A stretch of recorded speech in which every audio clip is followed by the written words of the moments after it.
আসসালামু আলাইকুম। সবাইকে জানাই পবিত্র ঈদ উল আজহার শুভেচ্ছা। আমি সাধারণত ফেসবুকে তেমন একটা আসি না, তারপরও আজকে আসলাম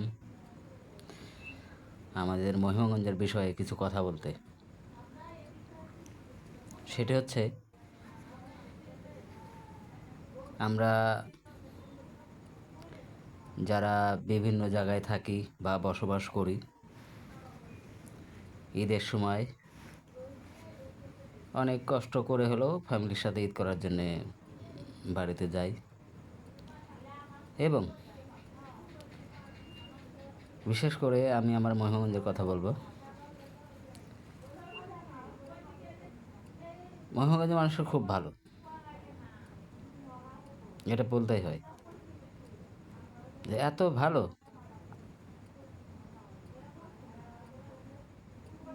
এত ভালো কী বলবো। আমি নিজেও মহিমাগঞ্জের বাসিন্দা।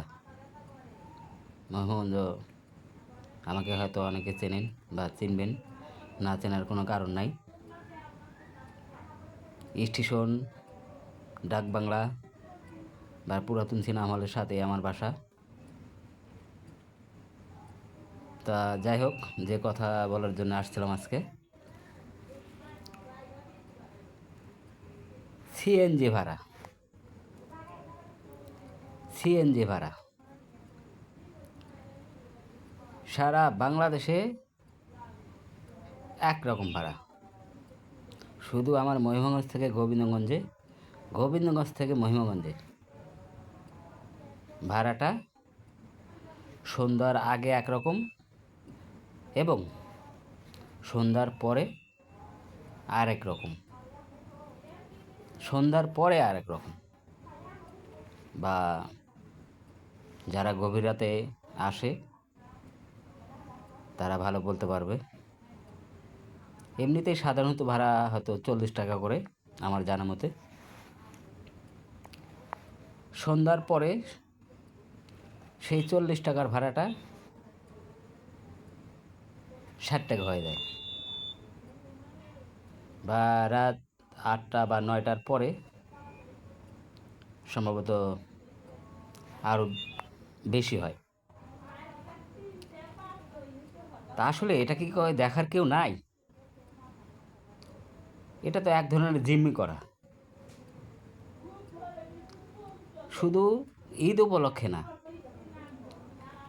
ঈদের ভিতরে নিতে পারে সেটা আলাদা কথা, ঠিক আছে, আলাদা কথা, সেটা নিতে পারে, বা বোনাস হিসেবে যা বা অন্য কিছু হিসেবে হোক, ঈদের ভিতরে মানুষ দিতে পারে।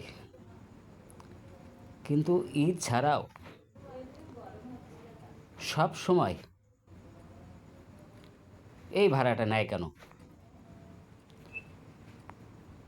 যারা মালিক সমিতি আছে, স্থানীয় লোকজন আছে, তাদের কাছে আমার প্রশ্ন থাকলো, এই 40 টাকার ভাড়া 60 টাকা কেন দেব আমরা? কেন দেব? এটা তো 2-1 দিনের ব্যাপার না, প্রতিটা দিনের এইরকম হয়। তাহলে অথচ দেখা যায় যে ওই সিএনজি, সিএনজির কারণেই আমরা বাসে কিন্তু সুন্দরভাবে যাতায়াত করতে পারতাম আগে, ঠিক আছে। যারা সব সময় গোবিন্দগঞ্জ মহিমগঞ্জে যাওয়া আসা করেন তারা হয়তো ভালো জানেন, সুন্দরভাবে বাসে যাতায়াত করতাম আমরা। অথচ আমরা মহিমাগঞ্জ থেকে যদি বগুড়াতে যাই, বগুড়ার ভাড়া কত? আর এখানে আমাদের মাত্র 12 কিলোমিটার, 12 কিলোমিটারের ভাড়া যদি 60 টাকা হয়, কিলো প্রতি কত টাকা করে পড়ে আপনারা হিসাব করে দেখেন। ভাড়া নেন, সমস্যা নাই, সরকার যেভাবে কিলোমিটার প্রতি ভাড়া নির্ধারণ করা আছে আপনারা নির্দিষ্ট সেই পরিমাণ ভাড়াই নেন, সমস্যা নাই আমাদের। কিন্তু আপনারা আমাদের গলা কাটেন কেন? গলা কাটতেছেন কেন?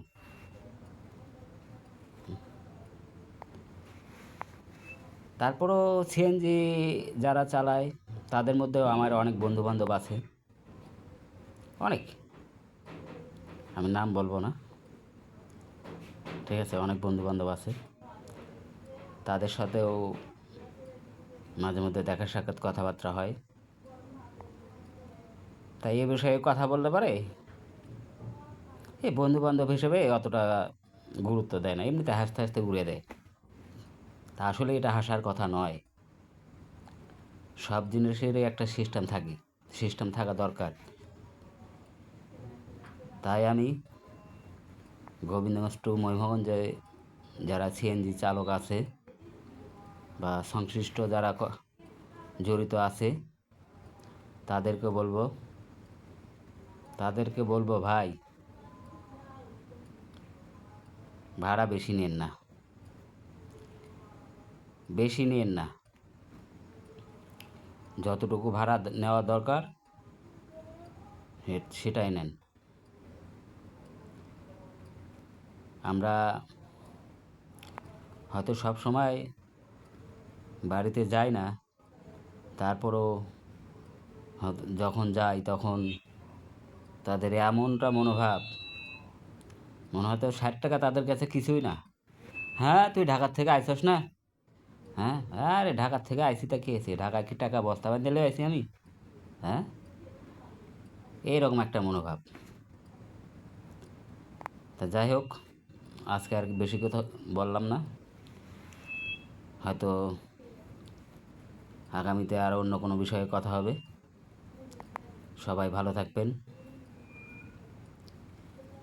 এবং আবারও সবাইকে পবিত্র ঈদ উল আজহার শুভেচ্ছা জানাই। ঈদ মুবারক।